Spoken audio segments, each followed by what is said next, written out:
मित्रांनो, ही बघा, ही चावी आहे. प्रीमियम चावी आहे. असं वाटत नाही की खरंच टाटाची गाडी आहे. आणि महत्त्वाचं म्हणजे फक्त 14.5 लाखातच आहे. आणि डिझेल आहे.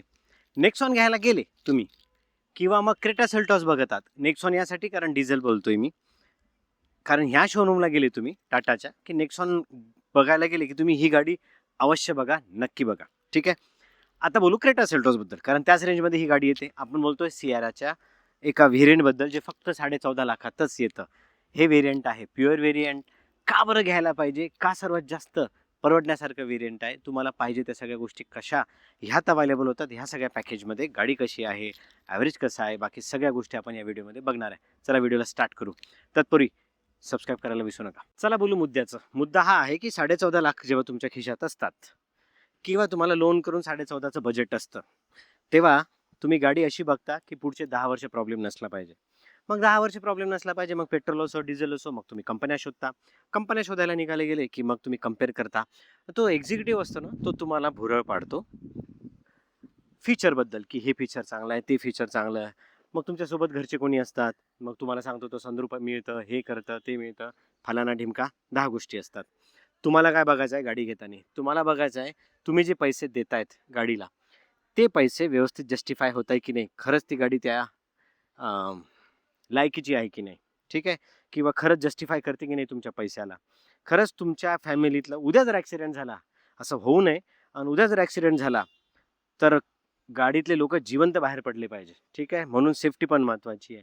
दुसरं म्हणजे तुमच्या पैशाचं मोल पण झालं पाहिजे. गाडी घेतली आणि त्याचा ॲव्हरेज फक्त 8च आहे, तर सामान्य माणसाला खरंच परवडणार नाही आहे.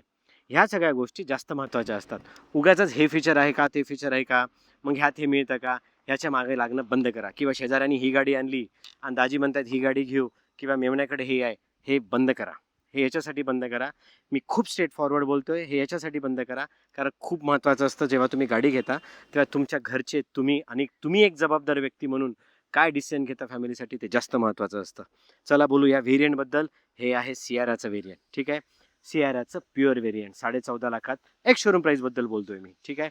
बघा, कंपनीने ज्या दिवशी सांगितलं लॉन्च होताना की तुम्ही गाडी बघा आमची, टॉप व्हेरियंट असो की मिड व्हेरियंट असो, तुम्हाला गाडीमध्ये कुठलाच फरक दिसणार नाही. बघा, हे टॉप ऑफ द व्हेरियंट आहे आणि हे खालून दुसऱ्या नंबरचं व्हेरियंट आहे. पुढून काही जास्त फरक दिसणार नाही. सांगतो आता फरक कुठे आहे. फरक आहे की इथे तुम्हाला फॉग लाईट दिलेली नाही आहे, LED हेडलॅम्प दिलेले आहे. ठीक आहे. हे बघा, ह्या शेजारच्या गाडीत पण बघू शकता सियाराचं बॅजिंग आहे. खाली स्किट प्लेट पण बघा, इथे पण सिल्वर आहे, तिथे पण सिल्वर आहे. काहीच फरक जाणवणार नाही. आणि डिझाईन तर नवीन आहे ना. प्युअर व्हेरियंटबद्दल बोलतोय आपण. साईड प्रोफाईलला जेव्हा येतो तेव्हा तुम्हाला 17 इंच नॉर्मल स्टील व्हील दिलेली आहे. व्हील कॅप तुम्हाला इथे अवेलेबल होऊन जाते. गुडियरचे टायर दिलेले आहेत. 215/65 R17, 205 mm ग्राउंड क्लिअरन्स दिलेला आहे. सियाराचा मॅस्कॉट आणि ऑटो फोल्डेबल ORVM सुद्धा तुम्हाला अवेलेबल होतात. गाडीचं 205 mm ग्राउंड क्लिअरन्स म्हणजे गावाकडे जाताना कुठलाही प्रॉब्लेम येणार नाही. कंपॅरिझन कुठून स्टार्ट होतं? कंपॅरिझन स्टार्ट होतं फीचर कसे मिळतात किंवा काय मिळतात. ठीक आहे. FDD, फ्रिक्वेन्सी डिपेंडंट डॅम्पिंग, म्हणजे FDD काय करतं, जे ह्या व्हेरियंटच्या वरच्या व्हेरियंटपासून स्टार्ट होतं. तुमच्या रिक्वायरमेंटनुसार सस्पेन्शन स्टिफ किंवा स्मूथ करतात. ठीक आहे. हे अलॉय दिसत असले तरी हे अलॉय नाही आहे, हे स्टील व्हील आहे. मागे आलं तर शार्क फिन अँटिना दिलेला आहे. डिफॉगर वायपर वॉशर ह्या व्हेरियंटमध्ये अवेलेबल नाही आहे. सियाराचं बॅजिंग आणि 2 पार्किंग सेन्सर दिलेले आहे. ह्या कारमध्ये डिफॉगर किंवा वायपर तुम्हाला दिसत नसलं तरी कॅमेरा दिलेला आहे आणि म्युझिक सिस्टमसुद्धा आहे. 622 लिटरची बूट स्पेस आहे बरं या कारला. म्हणून कुठलेही गावाकडनं येणारं कुठलं सामान असो किंवा एखादा कट्टा असो, गव्हाचा, तांदळाचा, बिनधास्त आणू शकता. पार्सल ट्रे अवेलेबल होत नाही. 60-40 स्प्लिट नाही आहे ही, 100%च ही पूर्ण खाली होती. इथे तुम्हाला स्पेअर व्हील दिलेला आहे. याच्या खालच्या व्हेरियंटमध्ये तुम्हाला स्पेअर व्हील मिळत नाही. ठीक आहे. प्युअर व्हेरियंट जरी असलं तरी कमी काही जाणवणार नाही तुम्हाला. डिफॉगर वायपर वगैरे ते दिलेलं नाही आहे. स्किट प्लेट बघा, तीच सिल्वर कलरची आहे. आणि जे कर्टन आहे, जे साईड प्रोफाईलला सुद्धा येतात, ते सुद्धा ग्लॉसी फिनिशमध्येच आहे. म्हणजे एवढं काही तुम्हाला फरक पडणार नाही खालचं व्हेरियंट घेतलं तरी. डोर हँडलसुद्धा चांगले दिलेले आहेत. आणि सनशेड, एक महत्त्वपूर्ण बाब म्हणजे सनशेड जे आहे ना, ते तुम्हाला इथे बेस व्हेरियंटपासूनच अवेलेबल होतात. आणि हे अलाउड आहे बरं, याच्यावर कुठलं चलान वगैरे तुम्हाला कोणी लावणार नाही. ठीक आहे. Normal fabric upholstery, black colour आहे, मळखोर कलर आहे, म्हणून जास्त चांगला आहे. या व्हेरियंटपासून तुम्हाला 4 स्पीकर आणि 4 ट्विटरसुद्धा अवेलेबल होतात. आता बोलू मधल्या सीटबद्दल. सीट चांगली आहे, 60-40 स्प्लिट नाही आहे जसं मी तुम्हाला बोललो. इथे मध्ये ॲडजस्टेबलचे हे नाही आहे हेडरेस्ट, आणि इथे तुम्हाला कुठलं कप होल्डर वगैरे दिलेलं नाही आहे. पण कम्फर्ट आणि सेटिंग स्टान्स ह्या गाडीचा क्रेटा आणि सेल्टॉसपेक्षा चांगलाच आहे. इथे तुम्हाला दुसरं कुठलं सेकंड थॉट द्यायची गरज नाही आहे. कॅबिन लाईट मिळून जातो. इथे चार्जिंग सॉकेट वगैरे नाही आहे, पण एसीचं वेंट दिलेलं आहे. अजून एक महत्त्वाचं म्हणजे क्रेटा सेल्टॉसच्या कम्पॅरेटिव्हली इथे हंप नाही आहे मध्ये, त्यामुळे स्प्लिट वगैरे करून पाय बसायची गरज नाही आहे. आपली आई वगैरे असले ज्या नेहमी युजली साड्या नेसणाऱ्या घरच्या ज्या असतात त्यांना त्रास जातो, मग ह्या कोपऱ्यात बसायला लागतं. तो पण प्रॉब्लेम नाही आहे, कारण इथे दाटी होणार नाही आहे. आणि हे बघा सीट इथपर्यंत आलेली आहे, कट टू कट बसलेली आहे.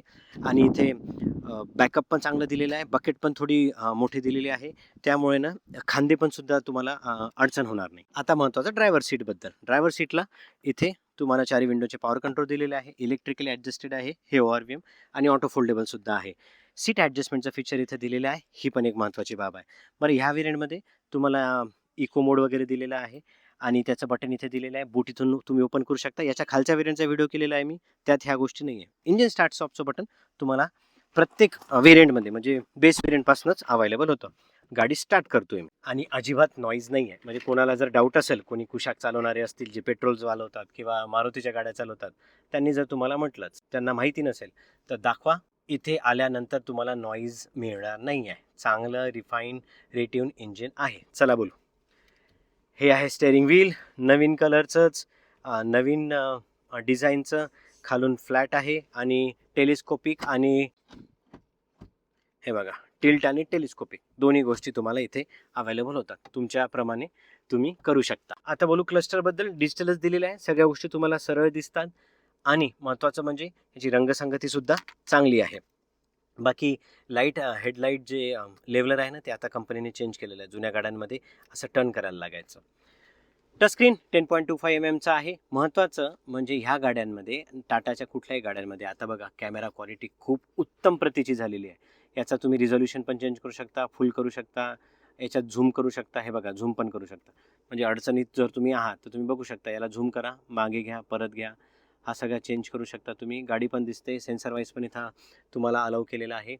डॅशबोर्ड बघा, डॅशबोर्ड ड्युअल कलरमध्ये मिळतो. याच्यावरच्या व्हेरियंटमध्ये जाल तर थोडे अजून कलर एनहान्स होतात. तिथे स्क्रीन पण मोठ्या दिसतात. इथे 3 स्क्रीन दिलेल्या आहे, म्हणजे ही एक स्क्रीन, ही कनेक्टेड स्क्रीन, आणि बाकीची दुसरी स्क्रीन. इथे तुम्हाला नॉर्मल ग्रे कलरच दिलेला आहे. ही फॅब्रिक अपॉस्ट्री आहे. टचस्क्रीन सिस्टीमच्या खाली सगळे सेंटर बेजल स्विच जे आहे ते टचमध्येच दिलेले आहे. फॅनची स्पीड वगैरे तुम्ही बोटाने चेंज करू शकता, म्हणजे बटन दिलेलं आहे. 45 वॅटचं चार्जिंग सॉकेट दिलेलं आहे. सी टाईपचं चार्जिंग सॉकेट दिलेलं आहे. थोडी जागा दिलेली आहे. हे खूप जास्त इम्प्रूव्ह केलेलं आहे. आता कोरियन गाड्यांमध्ये जे आपण युजली बघायचो ना, ते आता कंपन्यांनी, टाटानी तर नेमकी द्यायला स्टार्ट केलेलं आहे. इथं प्रॉपरली तुम्हाला मोबाईल वगैरे ठेवायला जागा आहे. जुने जे लोक टाटाच्या गाड्या वापरतात, म्हणजे नेक्सॉन वगैरे असतील, त्यांना हे फीचर्स वगैरे नाही मिळायचे.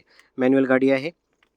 पार्क असिस्ट फीचर तुम्हाला इलेक्ट्रॉनिक दिलेलं आहे, आणि इथे तुम्हाला थोडी जागा दिलेली आहे, आणि हँडरेस्ट पण थोडं उंच केलेलं आहे. हे बघा सेटअपच चेंज केलं. युजली हात इथेच असतो, जुन्या गाड्यांमध्ये त्या हात थोडासा खाली दिलेला आहे. इथे नवीन पॅनल आलं, कारण याच्या टॉप ऑफ द व्हेरियंटमध्ये इथे वायरलेस चार्जिंगचं ऑप्शन दिलेलं आहे. कॅमेरा तुम्हाला IRVM नॉर्मलच मिळतो, ऑटो डिमिंग वगैरे दिलेलं नाही आहे. सनरूफचं ऑप्शन इथे दिलेलं नाही आहे. ओव्हरऑल ही गाडी, हे गाडीचं डिझाईन, प्रीमियम पॅकेज आणि प्रीमियम डिझाईनसोबतच ही गाडी तुम्हाला अवेलेबल होते.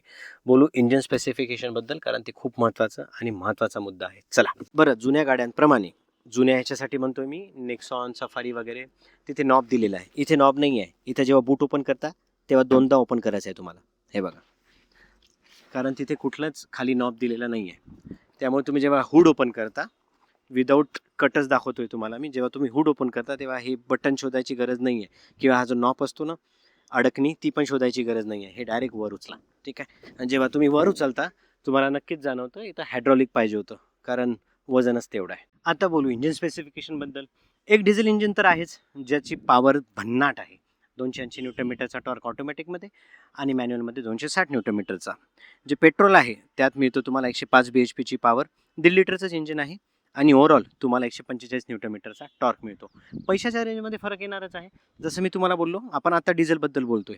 पेट्रोल तुम्हाला 14.5 मध्ये, आणि डिझेल व्हेरियंट तुम्ही जेव्हा बघायला जाता प्युअरचं, ते व्हेरियंट तुम्हाला नॉर्मल 14,49 पासून स्टार्ट होऊन जातं. जर तुम्ही ऑटोमॅटिक बघायला गेलेत तर ऑटोमॅटिकमध्ये तुम्हाला 1,00,000 जास्त द्यायला लागतील, म्हणजे 14,500चं तिकडे 15,99 द्यायला लागेल. बेस्ट डील तुम्हाला 95 शोरूममध्ये अवेलेबल होतील. त्यांच्या स्टॉक ॲडला मी व्हिडिओ बनवतो आहे. आता ज्या पॅकेजिंगबद्दल मी बोलतो, ही गाडी बघा. ह्या गाडीमध्ये कोरियन गाड्यांमध्ये कसं आपण एक स्मार्टनेस, एक लॅविशपणा, एक प्रीमियमनेस बघतो, तो सेम तुम्हाला ह्या गाडीमध्ये दिसेल. आत्तापर्यंतचं बेस्ट पॅकेजिंग तुम्हाला कुठली गाडी बघायची असेल टाटाची, तर ती सियारा आहे. टाटाची म्हणजे मी सांगतोय, नेक्सॉन बघा, अल्ट्रॉस बघा आणि नंतर सियारा बघा. तुम्ही जसं सुरुवातीला बोललो मी, नेक्सॉन बघायला जातात, तुमचं बजेट जर आहे, क्रेटा बघतात, सेल्टॉस बघतात, तर एकदा सियाराला नक्की बघा.